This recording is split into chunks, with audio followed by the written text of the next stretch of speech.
Everyone on the face of the planet at some stage in their lives will have to deal with loved ones' deaths, and this can be just absolutely traumatic. But imagine throwing into the mix a complete and utter disastrous funeral experience that will leave you realizing that the funeral industry is heavily underregulated, with major cracks, dodgy practices, and directors that have absolutely no respect for a human corpse, with an attitude of, oh well, they're dead, they're not going to feel anything, who cares? Today in this video I'm going to be talking about 5 funeral home horror stories, and 3 of these stories are actually from here in Australia because our funeral industry is completely fucked. Hello and welcome back, or welcome to my channel. If you don't know what's going on here, I'm a horror artist and I like to draw what I talk about in the videos. Now, nothing in these videos are meant to be insensitive to the victims or the victims' families, but if you are a sensitive person, this one might upset you a little bit because it is a sensitive topic. And today I've got a surprise. I'm actually doing a polymer clay sculpture. This is the first time I've worked with sculpey and polymer clay, and I basically had a little bit of guidance from one of my internet friends, Chantel from Raven's Minis. If you want to check out her channel, she does unreal stuff. I will leave a link down in the description below. This is stuff that she has told me about, this sort of stuff, from years ago when I got in touch with her when I first bought this sculpey. Like, this sculpey's been sitting in my cupboard for couple of years now. I haven't been game enough to touch it, but I decided for this one I wanted to do something to start off with my first ever polymer clay sculpture. I did something a little bit simple and just to sort of get the feel of it. Now, there was hardly any planning gone into this. I basically had a vision in my head and I just did it, which is basically how I operate with everything. I don't plan a lot of my illustrations. They're up in here and I just do it on the paper and then just record it for you guys to see. Now, the sponsor of my videos is none other than my other business adventures. So I have a Redbubble store where you can get the prints that you see from these videos. Like, if you like any of the illustrations, I have them as prints on my Redbubble store. And if you are a creative person and you like making things from step-by-step patterns, I have felt toy patterns on there that you can just digitally download and you can follow step by step to create a toy. Now, I have horror characters on there from movies, TV shows, all that type of stuff. I've got other stuff on there as well. Now, that being said, I'm trying to cut my intros down, but sometimes it's hard. So let's get on with the video and let's get on with the drawing. Sorry, I meant polymer clay sculpting, not drawing. In 2019, Michelle Appleton was a 42-year-old mother that was struck down with cancer, so she got in contact with a funeral home, White Dove Funeral Care, in Dandenong South in Melbourne, Victoria, Australia, with special detailed instructions on what she wanted at her funeral service. She wanted her hair to be straightened, eyebrows waxed, and her body was only to be collected by women, but when Michelle passed away in her home, her daughter Nicole Appleton was shocked when a man came to collect her mother's body in the middle of the night. Nicole had no choice but to let her mother's body go with the man from the funeral home, even though it was not what Michelle wanted. In the coming days, Nicole called the funeral home for one final viewing, but the director, Ian Gibson, said that Michelle's body was in too bad a condition that it could not be viewed. Nicole knew that her mother's body was not bad at all, and she knew something was wrong straight away. She got another funeral home involved called Gateway Grant Funerals to get them to take her mother's body away from White Dove. When the workers from Gateway Grant arrived at White Dove, they were shocked. Michelle was just jammed into a coffin that was way too small for her, and her shoulders were up around her ears. Her clothes were just thrown on top of her body and no attempt was made to dress her. She had no shoes and her hair was a mess. Her eyes were even sunken in as well, and she had a lot of saliva running down the side of her face. Ian Gibson of White Dove went straight into damage control after Nicole posted complaints about Ian and White Dove on social media. Ian tried to intervene in the cremation of Michelle, as he said he needed the body for the lawsuit. Ian has been operating White Dove for over 30 years and swears he is a respectful operator of the company and denies any wrongdoing of Michelle's body, but the Gateway Grant embalmer confirmed that Ian was mishandling Michelle's body and can't believe that he is still operating his business. Ian swears the coffin was the appropriate size, but it was not, and photos taken by Gateway Grant prove otherwise. Now, this isn't the first time Ian Gibson has come under fire. In 2013, Ian was banned from a church and was never allowed to do funerals there again by Father Albert Yogarasha because Ian lifted the lid on a coffin in the funeral service and traumatized children with the body inside. Father Albert asked Ian to close the coffin lid, but he became aggressive and allegedly shoved Father Albert with his stomach 3 times. Now, this story about fake coffins will really make your blood boil and realise that the industry needs more regulations. Imagine purchasing a nice shiny wooden coffin with all the trimmings to give your loved one a proper and nice burial. You pay around $2,000 upwards only to find that you paid all that money for a $70 Peterson's coffin with no top and the body kept down with cling wrap. These fake coffins, or Peterson's coffins as they are called, are made of cardboard and cost $70 to make.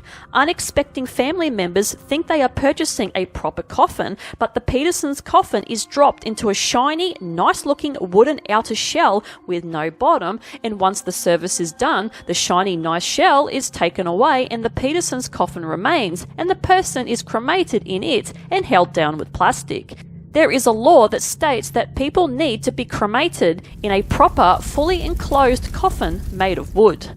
Quite a few funeral homes here in Australia have been swapping out to these particular coffins, and no one has been aware until a whistleblower named Jeff Boyle came out and exposed the industry. Jeff owns 3 funeral homes across central Queensland and has had numerous employees that work for him tell him of their experiences with other funeral homes that use Peterson's coffins. His staff also said that families would be horrified if they knew what happens to their loved ones in some of these funeral homes. Some families have even called the police to investigate, but no charges have ever been laid. These funeral homes that use these fake coffins and charge proper coffin costs for them are breaking the Cremation Act and are committing fraud. But allegedly there is no mention of coffins in the Cremation Act, which should have a more detailed description. 2 employees that work for Jeff Boyle, named Cameron Ferguson and Dan Houndlow, as mentioned before, worked for companies that use the fake coffins, and they would try to talk the customer out of buying the ones that were fake, which was around the $1,300 range. They would make the customer go into another direction and another coffin that was guaranteed to be real. A 74-year-old woman named Janice Valagura died on New Year's Eve in 2017 in Rockhampton, Queensland, and was supposed to be placed and cremated in an expensive silky oak coffin, but at her funeral, family members noticed that her coffin looked different from the one purchased. They confronted the undertaker, and all he said was that swapping the expensive coffin for a cheaper one is common practice, which is absolute bullshit because the family should never have been charged for an expensive silky oak coffin if that was the case. A Melbourne mother, 82-year-old Teresa Moratis, had her 56-year-old daughter Helen Moratis pass away. The funeral home that was selected to do the burial was enlisted with the outfit that was her daughter's favourite and jewellery that was supposed to be put on her.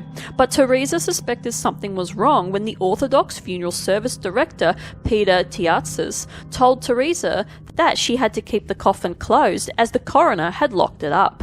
Helen's funeral was supposed to be an open casket and cost $10,200 for the service. After Teresa got in contact with her lawyers, Helen's body had to be exhumed from the Lilydale Memorial Park in the presence of those lawyers 3 embalmers, and a film crew collecting evidence. When they opened the coffin, they found Helen's body stuffed into a blue body bag. Her arm was bent and twisted above her head. A mortuary instrument was lying beside her. She was naked, and the jewellery was nowhere to be seen, which included a gold chain with a stone heart, 2 bracelets, and a diamond ring. This completely devastated Teresa and her family. Also, Helen's body was supposed to be embalmed, and it was clearly not.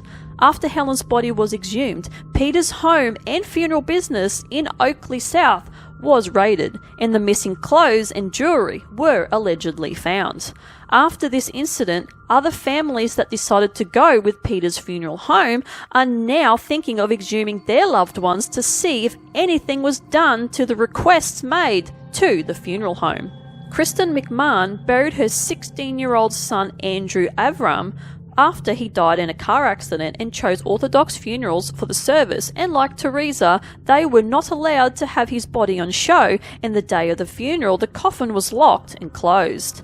Kristen saw the story of Helen's body and was so upset and sickened by it, and hoped that her son wasn't in a body bag as well.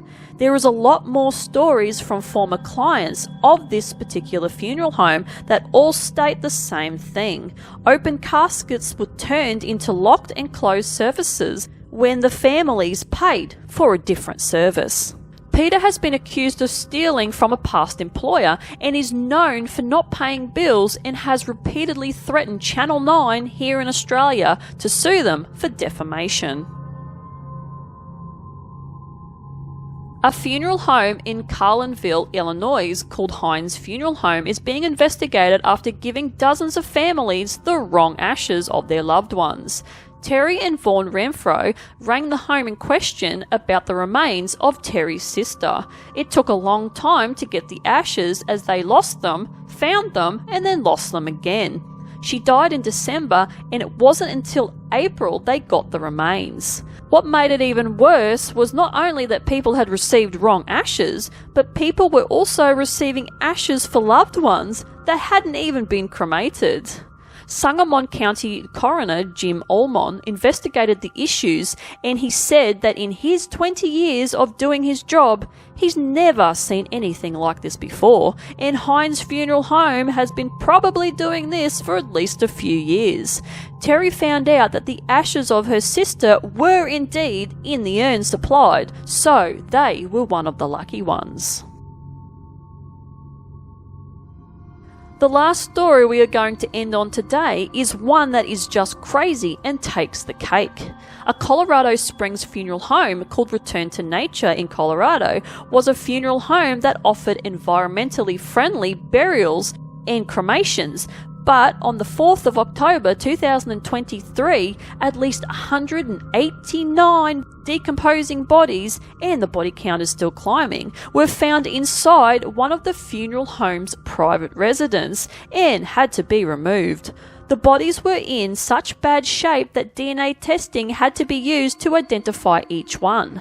The bodies were being improperly stored in a space of about 2,500 square feet or 232 square meters. Authorities that attended the site said that it was just downright horrific walking in there. The situation was so bad that a paramedic that attended the site got a weird rash and had to be medically evacuated. The long process of identifying the bodies and informing the families needs to be completed, and there is currently no timeline for this. How it all came about was the surrounding homes in the neighbourhood reported a foul odour coming from inside of the derelict house on the funeral home property, which is located in a small town of Penrose. Also, the company didn't pay their bills on the home, and they got evicted. They were also being sued for unpaid bills to a crematorium that refused to do business with them anymore. The bodies in the building consisted of fetuses, infants, and adults, and stored by being wrapped in plastic, body bags, cardboard boxes, and plastic bags, and bodies were stacked on top of each other in multiple rooms, and nearly the whole floor plan of the home was covered in a rank brown liquid from human decomposition, and authorities needed to place cardboard on the floor so they didn't slip over, as there was just so much fluid everywhere. The walls, floors, windows and ceilings were covered in insects, and the windows were covered with curtains and foil to stop the public from peeking inside and knowing what was going on in there. The oldest body found in the building dated back to the 15th of September 2019, and the most recent one was the 22nd of August 2023. 23 bodies were from 2019, 61 from 2020, 17 from 2022, and 40 from 2023. No bodies from 2021 were found, as the staff that they had at the time then were decent and they had things done properly. The owners, John and Carrie Halford, were living an extravagant life off the money and were not doing anything for the families of the deceased, and records show that John was going to Home Depot and purchasing Quickcrete, which is concrete powder, to fill urns up with to give to families, as dozens of bags were found empty around the building. John and Carrie were charged with 190 counts of corpse abuse, 50 counts of forgery, 5 counts of theft, and 4 counts of money laundering. The case is still ongoing right now. The funeral industry is underregulated, and this appears to be all around the world. The billion-dollar industry needs a complete reform, as here in Australia and probably most of the world, the funeral industry operates in a massive black spot. There is a lack of government oversight and is heavily self-regulated, and as you can see by the stories mentioned today, that's going real well, isn't it? The industry in Australia doesn't require a director or owner to obtain any formal qualifications to start up or run the business, and policies and procedures don't really exist for the businesses to follow, so they don't get in trouble.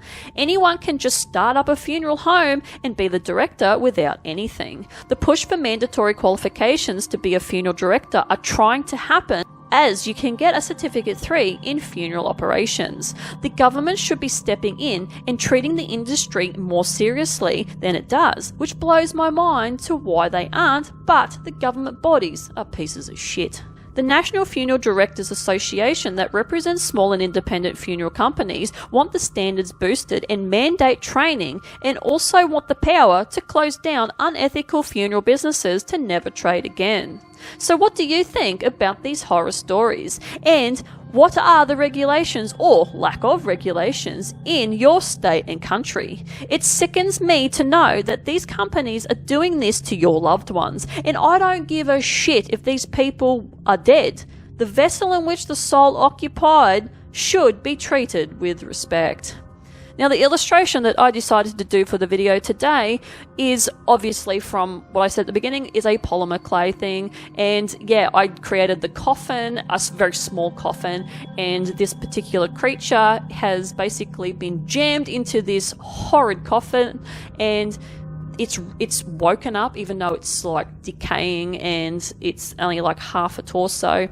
And it's waking up and it's just screaming because it just realizes what's happened, where it is, and it's just absolutely terrified because this poor creature, basically representing all the stories, has not been treated the way that it should have been for its burial. And I really wanted to get that across with this particular clay sculpture today. And yeah, I had a lot of fun doing this clay sculpture. It was definitely out of my comfort zone, and I did my best to work with it for my first time, just getting stuck into it. So yeah, it's not an amazing piece, but I actually don't mind it. It was also good to recycle a perfume box that I got, and I had been storing it because I knew that I was going to use it eventually. This was really a really good thing to do with if you want to recycle stuff, if you've got cardboard laying around. But anyway, that is it from me. Hopefully you enjoyed this video that was slightly different today, and if you like this kind of content, like and subscribe. Dislike it, I really couldn't care less, because anything that you do interaction wise helps the algorithm push me up for other people to find me that might like my content. And I will see you guys in the next one. Bye.